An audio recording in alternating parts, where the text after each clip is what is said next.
येळकोट येळकोट जय मल्हार आणि शुभ सकाळ सर्वांना. 4:30 वाजलेले आहेत. तेव्हापासून मंदिरात डेकोरेशनचं काम चालू होतं. आमचं शिवलीलामृत अध्याय वाचायला मंदिरात चालू होते. अभिषेक पण करायचा होता. महाशिवरात्री असल्यामुळे खूप गर्दी होणार होती मंदिरात. आम्हाला पटकन आवरून घ्यायचं होतं 6-7 वाजेपर्यंत. नंतर साबुदाणा खिचडी बनवायची होती. महाप्रसाद होता. अभिषेक झाल्यानंतर आता होती आरतीची तयारी आणि नंतर आरती पण चालू झाली.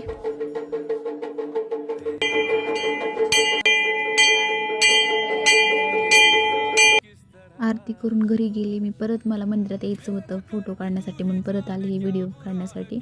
विश्वाचे आध्यात्मिक केंद्र महादेव आणि महादेवांचाच अवतार खंडोबा मल्हारी आणि दोन्ही देव एकाच मंदिरात आमच्यात इथे आहेत.